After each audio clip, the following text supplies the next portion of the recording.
बिस्मिल्लाहिर्रहमानिर्रहीम। अस्सलाम वालेकुम। पाकिस्तान लाउंज की एडिशन के साथ मैं हूँ आपका मेज़बान रिफ़तुल्लाह उरगज़ई। नाज़रीन, इस वक्त आप ये प्रोग्राम पेशावर स्टूडियो से बराह रास्त देख रहे हैं। अफ़गानिस्तान में तालिबान की तरफ से काबुल पर कब्ज़ा किए हुए तकरीबन 10 दिन हो गए हैं, लेकिन ताहाल वहाँ पे कोई हुकूमती ढांचे का ऐलान नहीं किया गया है, जिससे वहाँ कन्फ्यूजन और गैर यकीनी की कैफियत बढ़ती जा रही है। एक खला भी पैदा हो गया है। अफ़गानिस्तान में तालिबान के आने के बाद अब पाकिस्तान की क्या पॉलिसी होगी?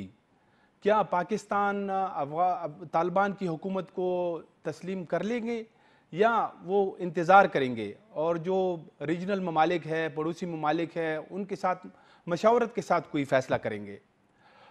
इसके साथ साथ जो तालिबान ने कालदम और आलमी दहशतगर्द तंजीमों के हवाले से जो इंटरनेशनल कम्युनिटी से वादे किए हैं कि वो अफ़गान सरज़मीन को इस्तेमाल नहीं होने देंगे, क्या वो उसको पूरा कर पाएंगे? वो उनको कंट्रोल कर लेंगे या नहीं? आज हम इन तमाम सवालात का जायज़ा लेंगे। थोड़ी देर पहले काबुल में तालिबान के तर्जुमान ज़बीहुल्लाह मुजाहिद ने दूसरी प्रेस कॉन्फ्रेंस की है जब से वो काबुल पे उन्होंने कब्ज़ा किया है। तो उस प्रेस कॉन्फ्रेंस में उन्होंने जो काबुल एयरपोर्ट पे अमरीकी अफवाज वहाँ पे है जिनकी फायरिंग से अभी तक कई आम शहरी हलाक भी हो चुके हैं, तो उस पर उन्होंने बड़ी तनकीद की है और ये कहा है कि वो इस मसले को अब तक जो है वो हल नहीं कर पाए हैं। इसके साथ साथ उन्होंने जो टर्किश फोर्सेस है जिनका मतलब वो एक ख्वाहिश है कि वो काबुल एयरपोर्ट की सिक्योरिटी वो संभालेंगे मुस्तकबिल में, तो उस पर भी उन्होंने तनकीद की है। इसके अलावा उन्होंने ये कहा है कि जो तालिबान के अमीरुल मोमिनीन है शेख हिब्तुल्लाह अखुनज़ादा, वो बहुत जल्द जो है ना वो आम लोगों के सामने आ जाएंगे। तो इस तरह बहुत सारी चीज़ों पे उसने बात की है। हम इस पर भी आज तफसील से बात करेंगे और आज के प्रोग्राम में हमारी खुशकिस्मती है कि काबुल में पाकिस्तान के सफ़ीर जनाब मंसूर अली ख़ान साहब ने हमें आज वक्त दिया है। इस वक्त वो हमारे साथ काबुल से बज़रिया स्काइप मौजूद है। मंसूर साहब, आपको प्रोग्राम में खुशामदीद कहते हैं। बहुत शुक्रिया जी, thank you very much. Mansoor साहब, ये जैसे मैंने जिक्र किया कि ज़बीहुल्लाह मुजाहिद का भी थोड़ी देर पहले ही प्रेस कॉन्फ्रेंस ख़त्म हुई है, आपने भी वो देखी होगी। उसने अमरीकी अफवाज पे कड़ी तनकीद की है कि वहाँ काबुल एयरपोर्ट पे कई दिनों के बाद भी जो है वो उसका पूरी तरह कंट्रोल नहीं हासिल कर सके हैं, यानी वो जो एक बदनज़मी है वो मसलसल जारी है। उसने ये भी कहा कि ये अमरीकी अफवाज जो है वहाँ पे लोगों को मुसलसल लालच दे रही है, उसकी वजह से जो है वहाँ पे एक बड़ी जो है ना एक इंसानी मसला पैदा हुआ है। तो आप भी वहाँ मौजूद हैं, आप कैसा देखते हैं? क्या वाकई मुसलसल जो है काबुल एयरपोर्ट पे बदस्तूर बदनज़मी की सूरत हाल है? जी देखिए, मैं आपको ये बताऊं कि जो ये पीस प्रोसेस जारी था गुज़िश्ता 1 डेढ़ साल से, इसमें 2 अहदाफ थे। एक तो गैर मुल्की फ़ौजों का इनखला होना था और अफ़गानिस्तान के अंदर एक सियासी मुफ़ाहमत के ज़रिए हुकूमत का क़याम होना था।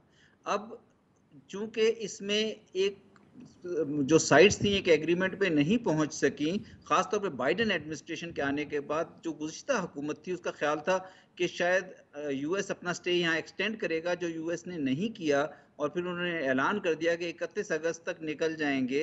तो तालिबान ने जब 1 मई की डेडलाइन के बाद अपने फौजी ऑपरेशन शुरू किया और वो सूबे के बाद सूबा लेते हुए आखिर 15 अगस्त को अचानक काबुल में दाखिल हो गए, तो उस वक्त काबुल की सिक्योरिटी में एक खिला पैदा हो गया। तालिबान ने शहर का कंट्रोल तो सिक्योरिटी का संभाल लिया और शहर में मजमूई तौर पर अमनो अमान है, लेकिन काबुल एयरपोर्ट पर बड़े तकलीफ दे मनाजिर देखे गए हैं। चूँकि एवैक्यूएशन के लिए तमाम यूएस की और वेस्टर्न एम्बेसीज वहाँ शिफ्ट हो गई हैं, वो एवैक्यूएशन कर रहे हैं, लेकिन उन्होंने जो एवैक्यूएशन की ऑफर्स दी उसमें उन्होंने कहा कि हम उन लोगों को भी लेकर जाएंगे साथ जिन जो यूएस के लिए, नेटो के लिए या ईयू के लिए या दीगर मगरबी ममालिक के लिए काम करते रहे हैं। उससे आपको पता है कि ये थर्ड वर्ल्ड कंट्रीज़ में ऐसी कॉल देने से हज़ारों लोग आ जाते हैं, हज़ारों लोग एयरपोर्ट के इर्द गिर्द मौजूद हैं। 20 के करीब जानों का ज़िया हो चुका है, 20 लोग शहीद हो चुके हैं और एक बड़े तकलीफदेह मनाजिर देखने में आ रहे हैं और हमने गो के बड़ा फैसिलिटेट करने की कोशिश की है इस प्रोसेस को, लेकिन एयरपोर्ट पे बदनज़मी बढ़ती जा रही है। अच्छा मंसूर साहब, ये आजकल में यानी एक दो दिनों से फिर ये बात की जा रही है कि हो सकता है अमरीकी अफवाज जो है वो 31 अगस्त के बाद भी जो है ना वो कुछ एक्सटेंशन कर दें वहाँ मतलब अफगानिस्तान में स्टे की। और आज ज़बीउल्लाह मुजाहिद ने भी उस पर बात की है कि ये हम किसी सूरत में तस्लीम नहीं करेंगे, क्योंकि एक मरतबा पहले भी ये जो है ना मई में इस तरह का ये फैसला ले चुके हैं।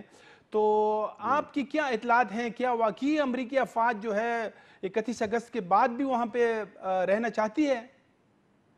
ये देखिए ये कुछ इंडिकेशंस तो आई हैं, कुछ सोर्सेज़ की जानिब से अमेरिका की तरफ से और वेस्टर्न कंट्रीज़ की तरफ से ये कहा गया है कि शायद इनख़ला का अमल 31 अगस्त तक मुकम्मल ना हो सके और अगर वो 31 अगस्त तक ना मुकम्मल हुआ तो चंद दिन की एक्सटेंशन करनी पड़ेगी। इस पे तालिबान का रिएक्शन भी आया है, उन्होंने इसको अपोज़ किया है।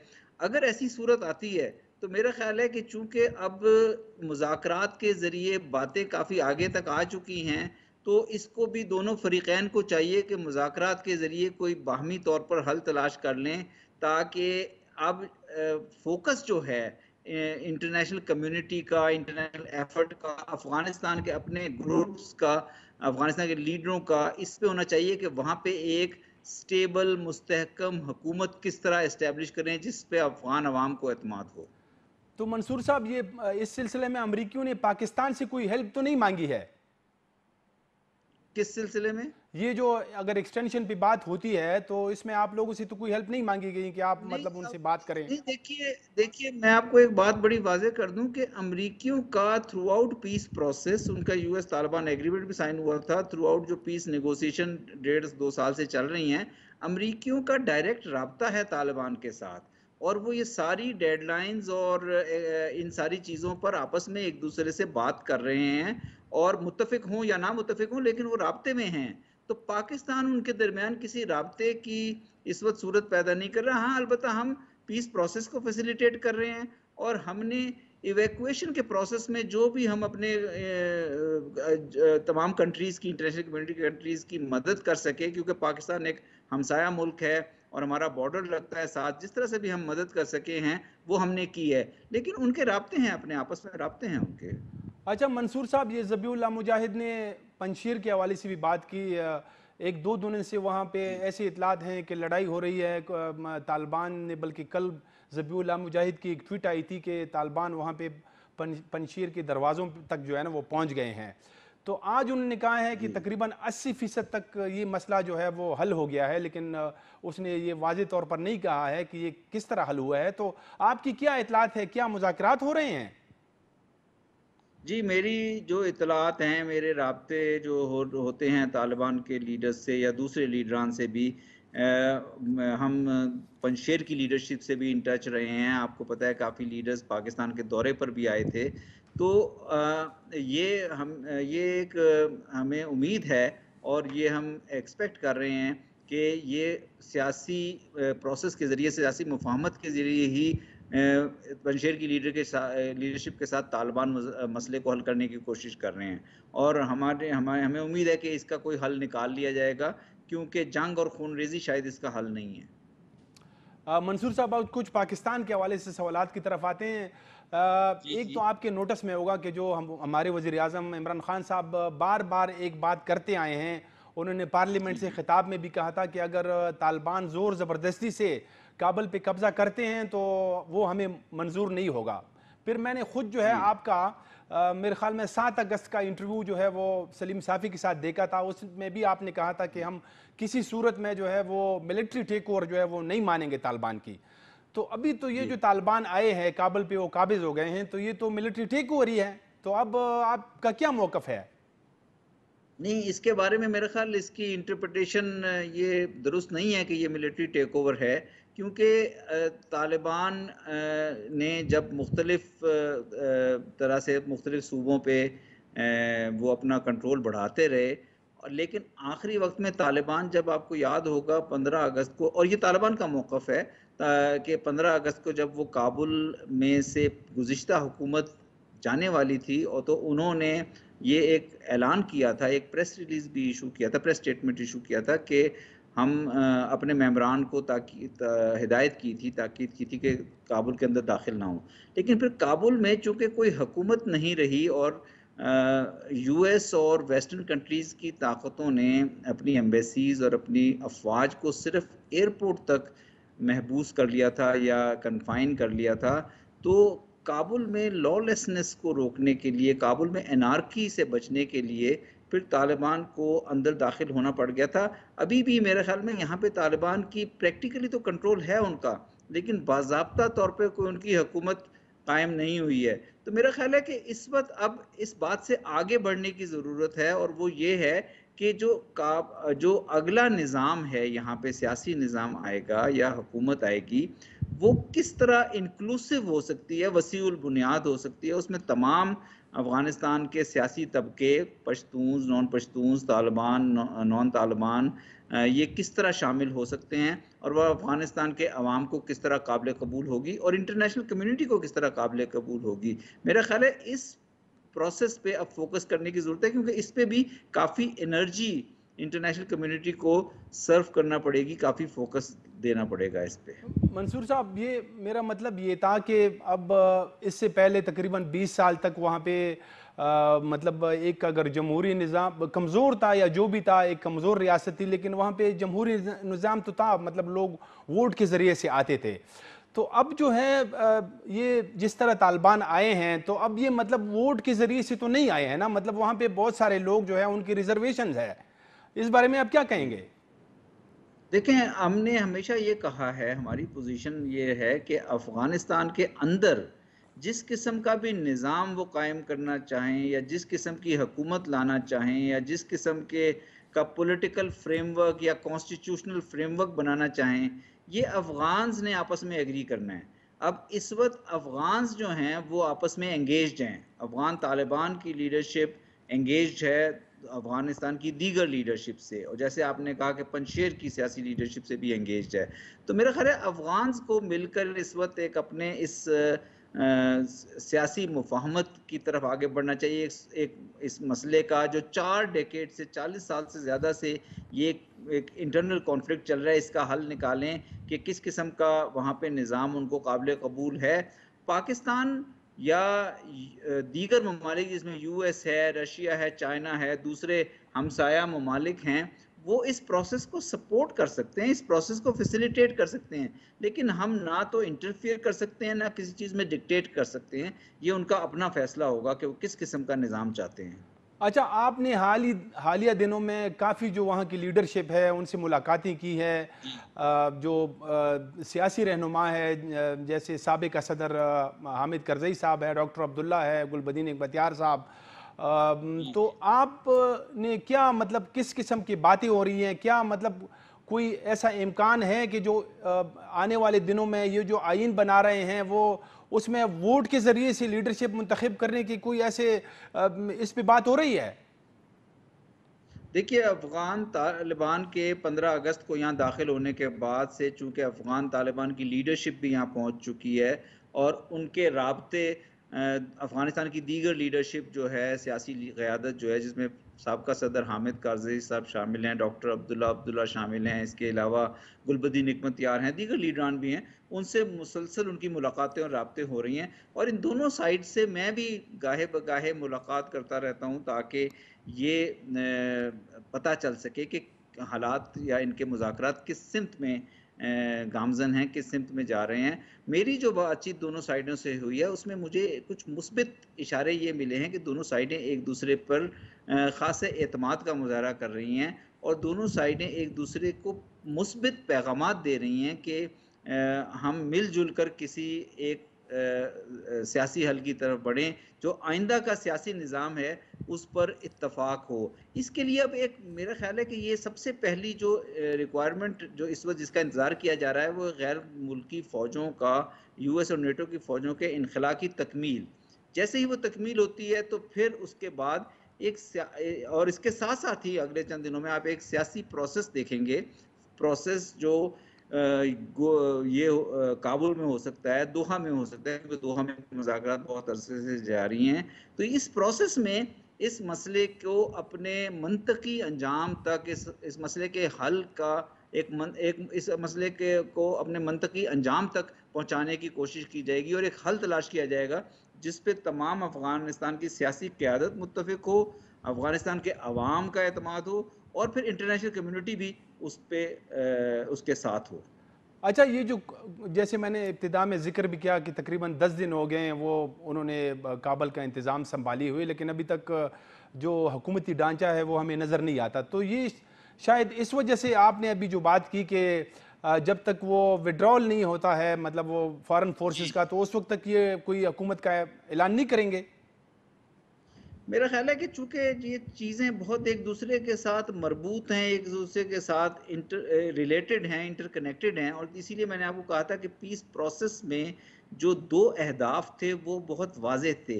एक हदफ था गैर मुल्की फ़ौजों का इनख़ला और दूसरा हदफ था अफ़गानिस्तान में एक सियासी मुफ़ाहमत के ज़रिए इन्क्लूसिव पॉलिटिकल सेटलमेंट। तो ये दोनों ने एक ही वक़्त पे तकमील पाना है।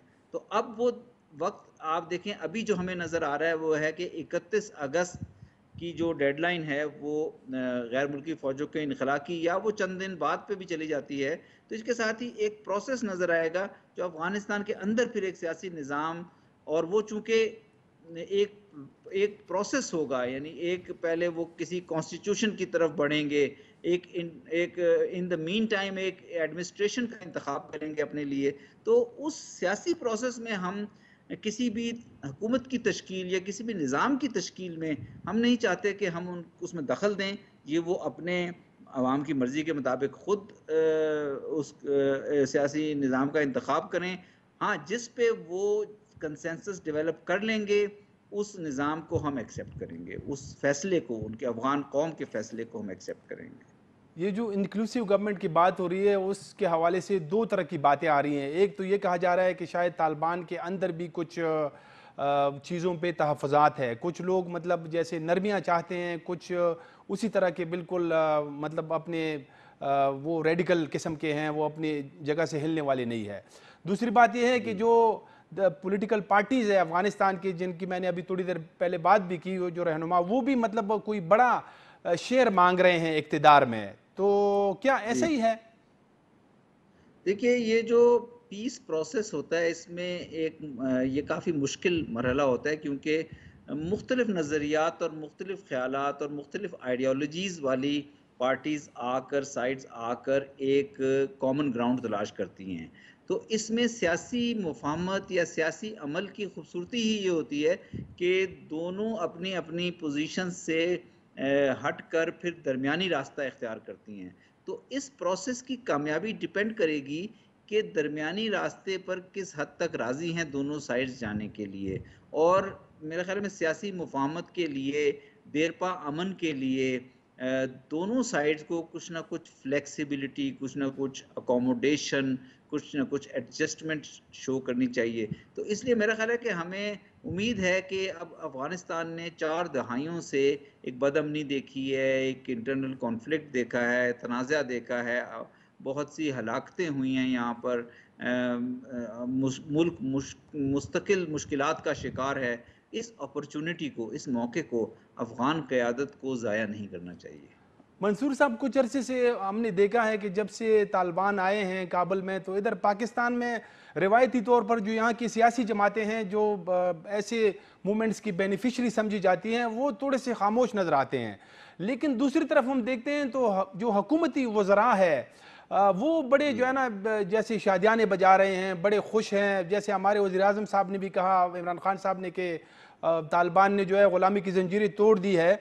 तो पाकिस्तान के अंदर कुछ संजीदा हल्के जो हैं वो इस बात को अच्छा नहीं समझते हैं। वो कहते हैं कि ये एक तो ये काम जो है वजारत खारिजा का है, और एक हमारे ऊपर पहले ही से बड़े इल्ज़ामात लगते हैं अफगानिस्तान के हवाले से। तो आप समझते नहीं हैं कि ये गैर ज़रूरी किस्म के बयानात हैं? जी, देखिए, पाकिस्तान और अफ़गानिस्तान के बड़े गहरे ताल्लुकात हैं। हमारा 2600 किलोमीटर तवील बॉर्डर है। हमारे लोगों के जो ताल्लुकात हैं, कम्युनिटीज़ के, वो बहुत गहरे हैं और इसीलिए आपको पॉलिटिक्स पर भी उसके असरात नज़र आते हैं। हमारा मज़हब एक है, हमारा रिलिजन एक है, हमारा कल्चर एक है, कई मामलात में हमारी पॉलिटिक्स भी एक तरह की है। तो मेरे ख्याल में कि जो पाकिस्तान का जो बुनियादी पाकिस्तान की खा वो हुकूमत हो या खा वो अपोजिशन पार्टीज़ हों, उनका जिस बुनियादी नुक्ते पे इत्तफ़ाक़ है वो ये है कि अफ़गानिस्तान एक सॉवरेन कंट्री है। हमें अफ़गानिस्तान के अंदर एक मुस्तहकम सियासी निज़ाम वाली हुकूमत चाहिए। वो हम अफ़गानिस्तान के साथ अपने इक़्तिसादी रवाबित को बढ़ाना चाहते हैं। हम नहीं चाहते कि अफ़गानिस्तान की सरज़मीन हमारे ख़िलाफ़ किसी किस्म के टेररिज़्म के लिए इस्तेमाल हो और दीगर हमसाया ममालिक जो हैं अफ़गानिस्तान के, चाइना है, सेंट्रल एशियन कंट्रीज़ हैं, ईरान है, उनको भी इसी किस्म के ख़दशात हैं। इसलिए हम इस वक़्त एक ऐसा हल चाहते हैं जो हमारे जो अफ़गानिस्तान के अपने मुफ़ाद में हो, हमारे भी मुफ़ाद में हो, क्योंकि हमारे बहुत देरीना ताल्लुकात हैं, रवाबित हैं उनसे, और दीगर हमसाया ममालिक के साथ भी हमारा राब्ता है। और आज आपने देखा होगा कि हमारे फ़ॉरेन मिनिस्टर, वज़ीर ख़ारजा एक 4 मुल्की दौरे पर गए हैं। अफ़गानिस्तान के 4 नेबर्स ईरान है और 3 सेंट्रल एशियन कंट्रीज़ हैं, उनके दौरे पर गए हैं। तो जी। जहाँ इसी मसले के ऊपर हम एक नुक्ता इत्तफ़ाक़ पर आने की कोशिश करेंगे, और चाइना के साथ हमारा बड़ा क्लोज़ राब्ता है। तो इस तरह हम सारे हमसाया ममालिक मिलकर भी इस कोशिश में हैं कि अफ़गानिस्तान के अंदर ये मौका ज़ाया ना हो और एक देरपा अमन कायम हो। अच्छा मंसूर साहब, जैसे आपने अभी कुरैशी साहब के दौरे की बात की, तो जो ट्राइका प्लस के ममालिक है जिसमें पाकिस्तान भी शामिल है, तो जो मास्को में अब एक इजलास हुआ था उसके अंदर सब जो ट्राइका के ममालिक है उन्होंने तालिबान पे जोर दिया था कि वो जो अमारत इस्लामी है उनको बहाल न करें। फिर वो तालिबान ने उस पर जी। काफ़ी नाराज़गी का इजहार भी किया था, एक बयान भी जारी किया था। तो क्या अभी भी ट्राइका के जो ममालिक है वो अपने इस मौक़िफ़ पे कायम हैं, यानी वो तालिबान को ये कहते हैं कि आप जो है ना अमारत इस्लामी को बहाल न करें? देखिए, ट्रोइका प्लस जो है, ये अफ़गानिस्तान में अमन लाने के लिए सबसे अहम इंटरनेशनल प्रोसेस है। उसकी वजह ये है कि इसमें अमेरिका शामिल है, जहाँ जिसकी फ़ौजें 20 साल से जो नेटो की क़यादत कर रहा है, उसकी फ़ौजें वहाँ मौजूद हैं और उनका इनख़ला होना है। इसके अलावा इसमें रशिया और चाइना और पाकिस्तान शामिल हैं। रशिया, चाइना और यूएस तीनों सिक्योरिटी काउंसिल के मेंबरान हैं। जी। पाकिस्तान एक बहुत करीबी हमसाया मुल्क है।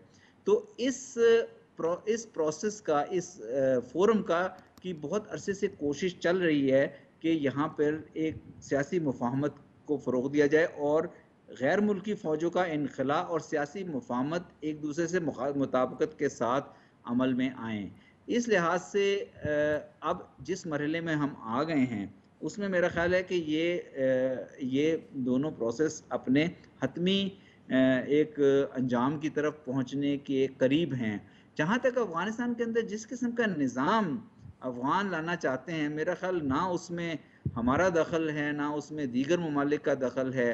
अफ़गान जिस किस्म का निज़ाम चाहेंगे ले आएँगे, और हमें अगर वो अफ़गान अवाम को अफ़गानिस्तान के अंदर का निज़ाम कबूल हो, तो अफ़गानिस्तान जो दीगर ममालिक जो हैं इंटरनेशनल कम्युनिटी के, उनको भी कबूल होगा। लेकिन ये सारा अब इस प्रोसेस पे डिपेंड करेगा कि किस किस्म की इंक्लूसिव पॉलिटिकल सेटलमेंट पे अफ़गान पार्टीज़, अफ़गान लीडर्स, अफ़गान तालिबान और दीगर अफ़गान लीडर्स एग्री करते हैं।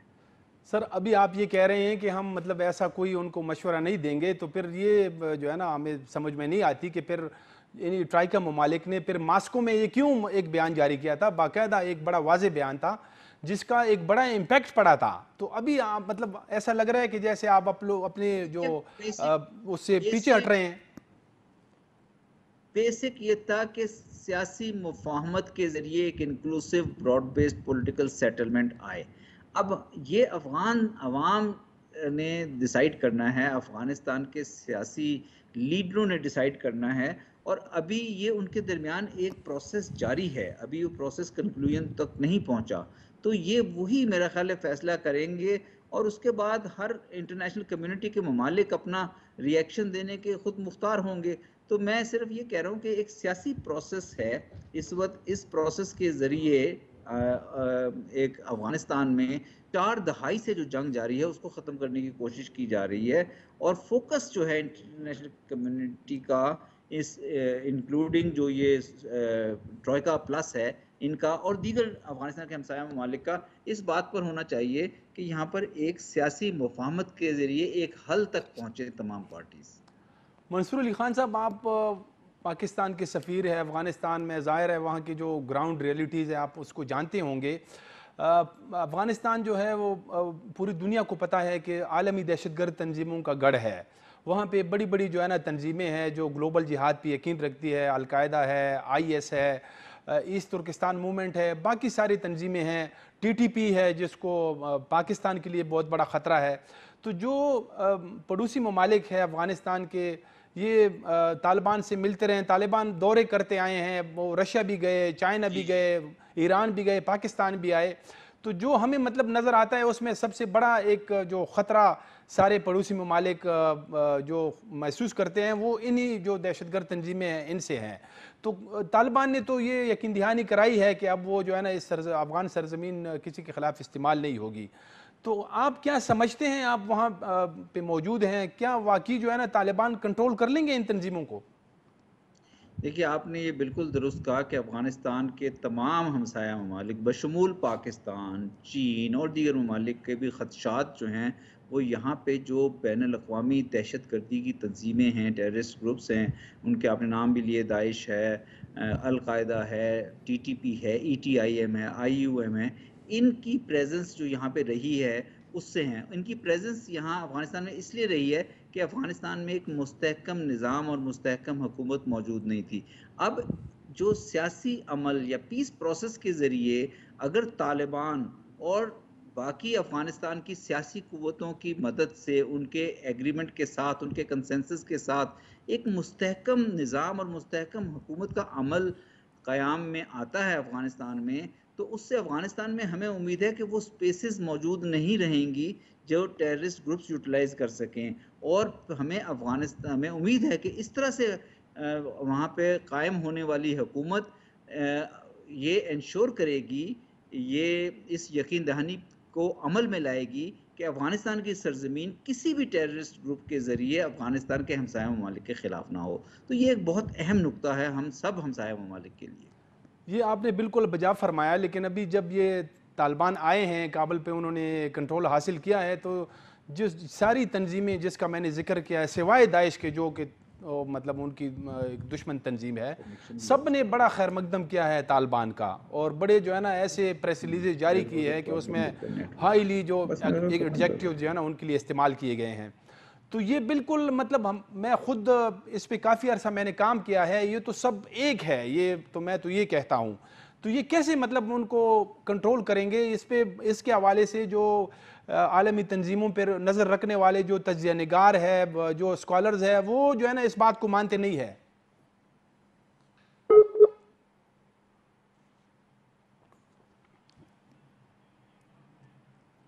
मेरे ख़्याल में हमारा राब्ता जो है वो काबुल से कट गया है, तो हम कोशिश कर रहे हैं कि दोबारा उनसे राब्ता कायम किया जाए।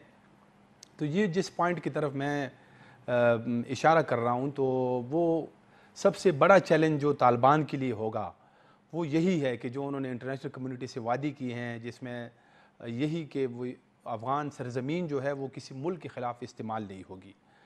तो उसमें जो जैसे मैंने ज़िक्र भी किया कि जो आलमी दहशतगर्द तंजीमों पर नज़र रखते हैं, वो जो स्कॉलर्स है, वो जो राइटर्स है, वो ये समझते हैं कि ये सारे जैसे अलकायदा जो है वो एक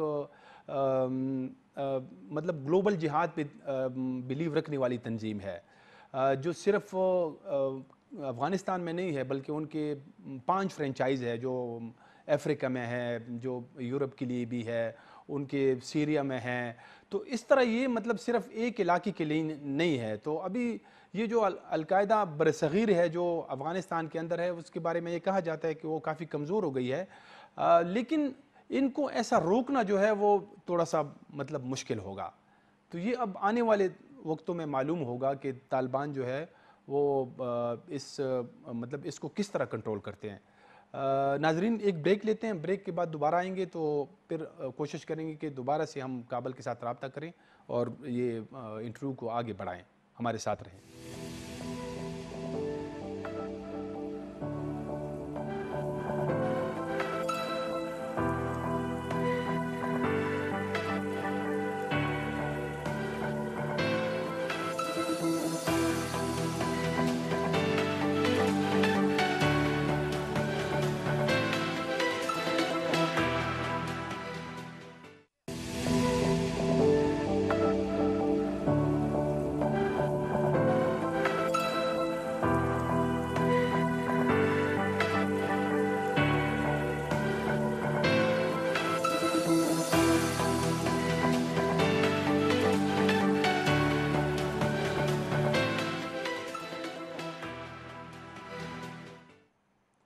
ब्रेक के बाद दोबारा खुश आमदीद।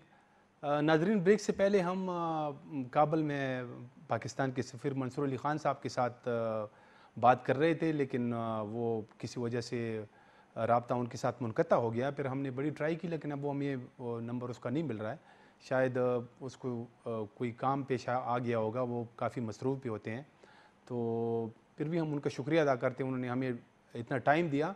इसी असना में हम कोशिश करेंगे कि काबुल में नौजवान सहाफ़ी है अनीसुर रहमान, उससे हम राब्ते की कोशिश कर रहे हैं कि अगर वो अवेलेबल होते हैं तो फिर हम उनसे बात करेंगे। आज जो सर मैं अवेलेबल हूँ।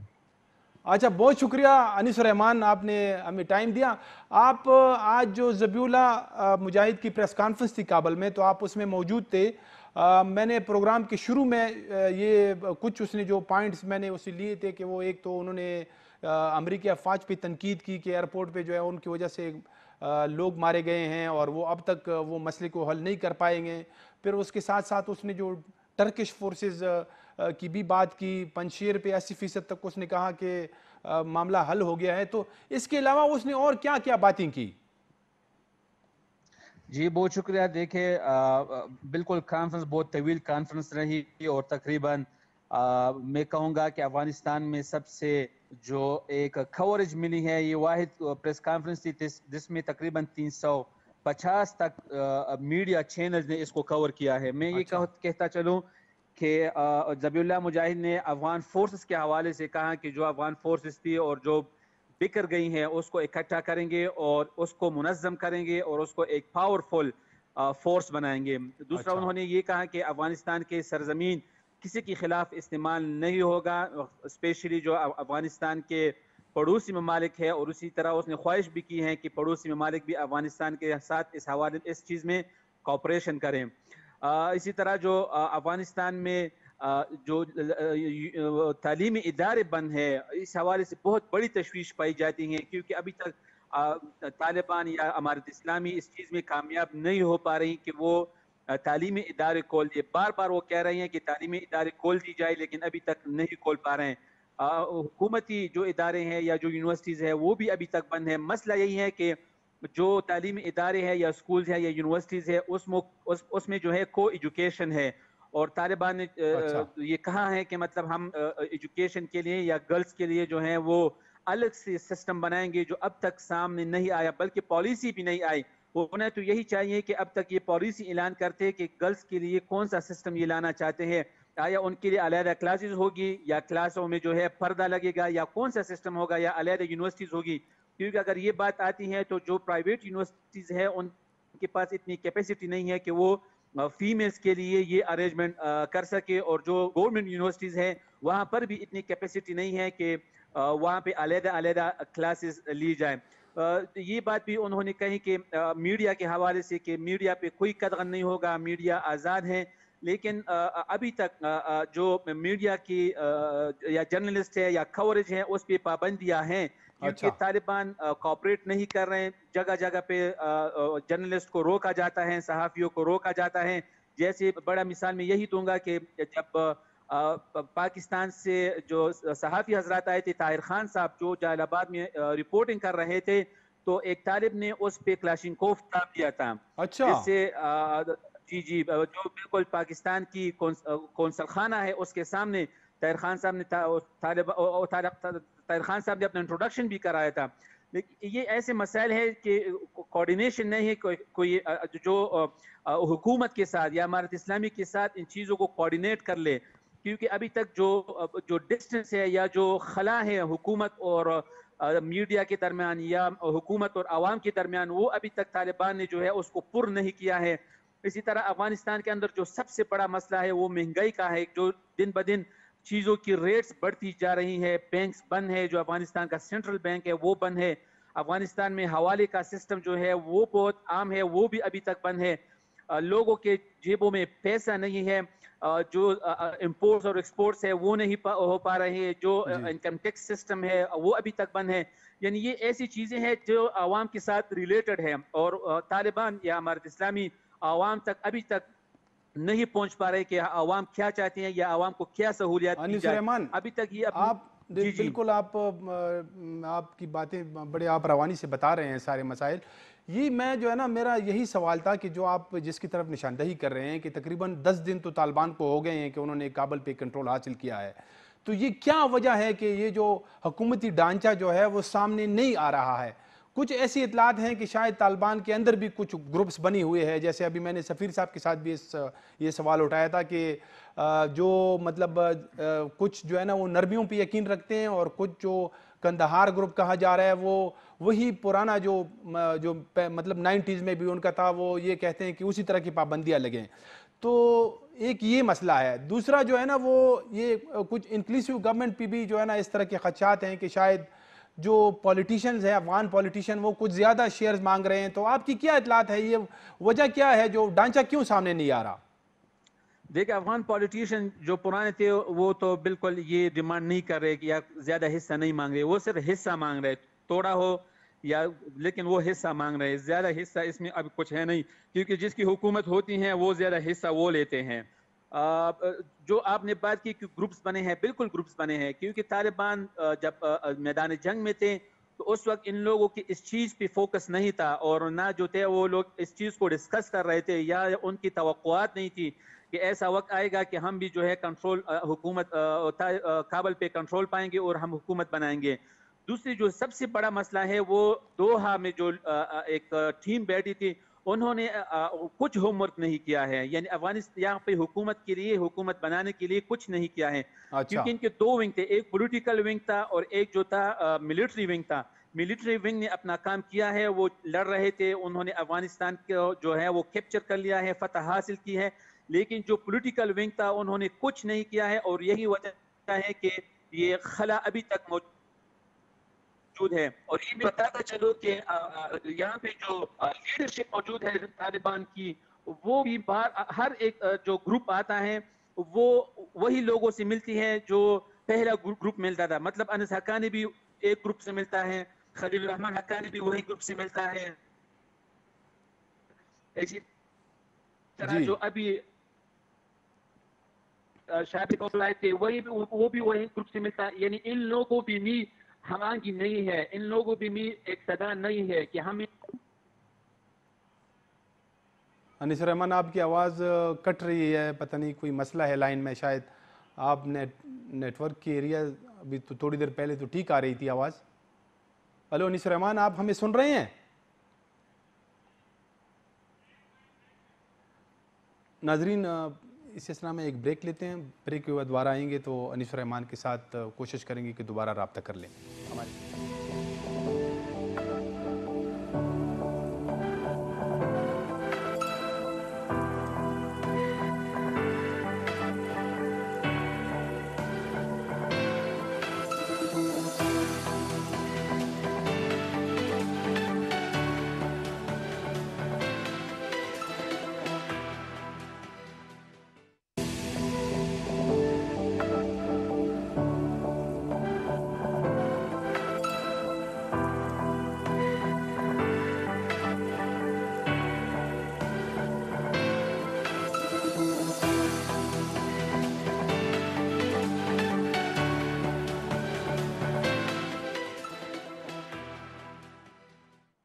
ब्रेक के बाद दोबारा खुश आमदीद। नाजरीन, खैबर न्यूज़ के मारूफ एंकर सैयद वकास शाह साहब, वो भी 2-3 दिनों से काबुल में मौजूद हैं, और इस वक्त वो हमारे साथ टेलीफोन पे मौजूद हैं। वकास साहब, आपको प्रोग्राम में खुश आमदीद कहते हैं। बहुत बहुत शुक्रिया रिफत साहब। वकास साहब, आप ये 2-3 दिनों से काबुल में मौजूद हैं। आप बजरिए तुरखम जो है वो बाई रोड गए हैं। मैंने आपकी कुछ वीडियोस वगैरह भी देखी हैं, तो कैसा आपको लग रहा है काबुल, पूरा अफगानिस्तान? पहले भी आप गए थे, तो जब से तालिबान आए हैं तो क्या मतलब लोग क्या कहते हैं, खुश हैं, खुश नहीं हैं, किस किस्म का माहौल है? जी रिफत साहब, बहुत शुक्रिया। पहले बात तो यह है कि अभी सिर्फ 10 दिन हुए हैं अमारत इस्लामी को कब्जा किए हुए अफगानिस्तान।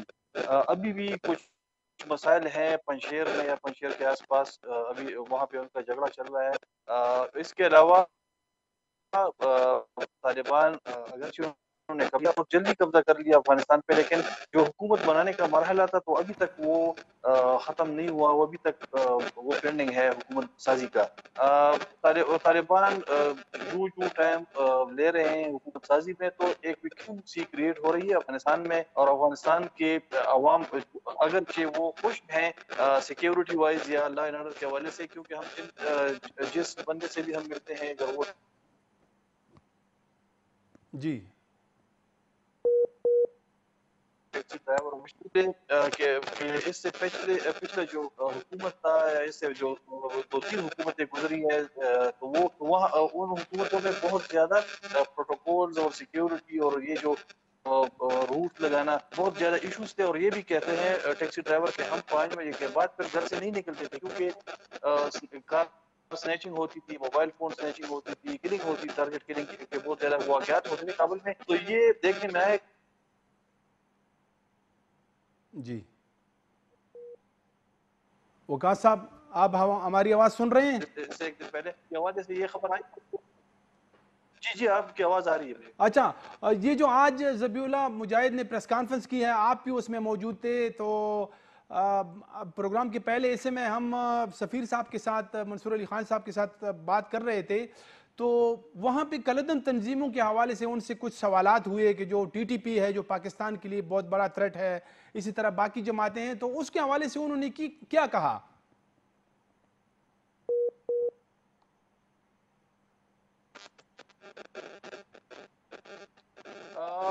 बिल्कुल, टीटीपी के हवाले से जो क्वेश्चन था तो वो मैंने ही किया था ज़बीउल्लाह मुजाहिद साहब से कि अच्छा। आप कहते हैं कि अफगानिस्तान की सरजमीन हम इस्तेमाल नहीं होने देंगे, यानी दूसरे जो मिलिटेंट ग्रुप्स हैं इसमें दाइश है या टीटीपी स्पेशली, क्योंकि जो जेल ब्रेक हुई है, बल्कि बहुत सारी जेल ब्रेक हुई है अफगानिस्तान में तालिबान के आने से, तो उनमें 5 शायद लाइन की ख़राबी की वजह से बार बार वो जो है वो कट रहा है, पूरी तरह आवाज़ नहीं आ रही है, जिसके लिए हम माजरत चाहते हैं।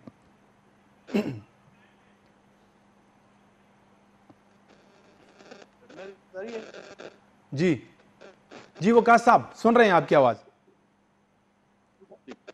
तो यही मैं कह रहा था कि ज़बीउल्लाह मुजाहिद साहब से मैंने यही क्वेश्चन किया था कि टीटीपी के जो लोग हैं वो खुले काम फिर रहे हैं, उनकी वीडियोस आ रही है, उनकी तस्वीरें आ रही है सोशल मीडिया पे, तो ये पाकिस्तान के लिए थ्रेट है, और पाकिस्तान में जो पाकिस्तानी अवाम है तो उनको तशवीश है।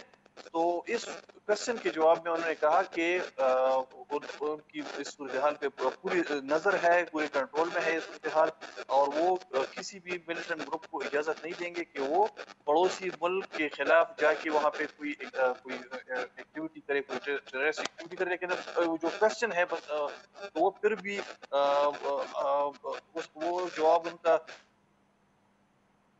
उस जी क्वेश्चन का जवाब जो है ना वो जो मौजूदा गवर्नमेंट उनके ज़िम्मे है, और जो लोग आज़ाद हुए हैं उनको आया दोबारा पकड़े जेल में डाला जाएगा, या उनको पाकिस्तान के हवाले किया जाएगा। जो पाकिस्तानी नेशनल है, दूसरे जो नेशनल हवाले से हमारा इतना कंसर्न नहीं है, लेकिन पाकिस्तानियों का और पाकिस्तान का जो मेन कंसर्न है वो टीटीपी का है, क्योंकि जो लोग पाकिस्तान से आए थे, जो पिछली गवर्नमेंट ने उनको पनाह दी थी, वो स्पॉन्सर कर रहे थे, उनको सपोर्ट कर रहे थे।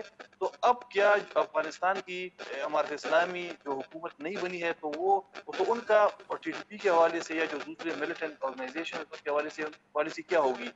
ये जो ज़बीउल्लाह मुजाहिद साहब ने आज प्रेस कॉन्फ्रेंस में भी, जैसे पहले भी उन्होंने पॉलिसी स्टेटमेंट दी है, लेकिन कोई कंक्रीट जवाब नहीं दिया कि जो लोग बाहर गए हैं जेलों से, तो उनको दोबारा जेल में डाला जाएगा कि नहीं।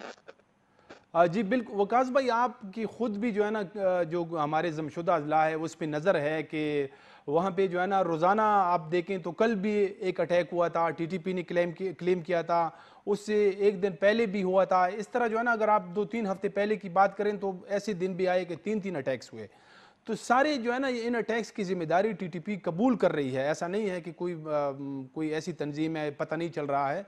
तो उनके लीडरशिप सरहद पार बैठी हुई है, तो मतलब कैसे तालिबान ये तो कह रहे हैं, लेकिन अगर हम ग्राउंड पे देखते हैं तो ग्राउंड पे हमें जो है ना उसकी वो बिल्कुल सूरत हाल बरक्स नजर आती है। बिल्कुल यही क्वेश्चन जो आप उठा रहे हैं, ये क्वेश्चन मेरा भी है कि जो लोग जेलों से बाहर भाग गए हैं, जेल तोड़ के भाग गए हैं, या जो कि गवर्नमेंट चली गई, तो वो लोग अब उनकी जो एक्टिविटीज है वो क्या है? अगर वो पाकिस्तान के खिलाफ एक्टिविटीज कर रहे हैं और जो पाकिस्तान में एक्टिविटीज हो रही है उनका ये क्लेम भी कर रहे हैं, तो मेरे ख्याल में ये तो क्वेश्चन मार्क है अफगान नए गवर्नमेंट पे, हमारे इस्लामी पे, कि वो इस सिचुएशन को हैंडल करने के लिए, कंट्रोल करने के लिए कौन से इकदाम उठा रही है। मैं जी ये भी कहूंगा कि हमारे इस्लामी हुकूमत नहीं है, उनको सिर्फ 10 दिन गुजरे हैं, अभी तक उन्होंने हुकूमत भी नहीं बनाई, अभी तक उनके इदारे भी पाकिस्तान या दूसरे ममालिक की तरह वो फ़ाल नहीं है, इदारों के सरबराहान भी नहीं है, उनकी सिक्योरिटी वाइज जो सिक्योरिटी का जो महकमा है या जो सिस्टम है वो भी अभी तक इंटैक्ट नहीं है। उनको हम थोड़ा सा टाइम ज़रूर देंगे, लेकिन हमें ये देखना होगा कि 1 या 2 महीने तक या 3 ज़्यादा से ज़्यादा 6 महीने तक हमने देखना होगा, हमें इस पे नज़र रखनी होगी कि टीटीपी की कार्रवाइयाँ पाकिस्तान में बढ़ती है या कम होती है, और अगर वहाँ पे कार्रवाई होती है तो फिर वो जो जिम्मेदारान है तो उनके खिलाफ हमारे इस्लामी अफगानिस्तान की हुकूमत कौन से इकदाम उठाती है, तो मेरे ख्याल में हमें पता चल जाएगा कि हमारे इस्लामी की नीयत साफ है या वो कर सकते हैं उन लोगों के खिलाफ कार्रवाई या नहीं। सैयद वकाश शाह साहब, काबुल से आपका बहुत बहुत शुक्रिया।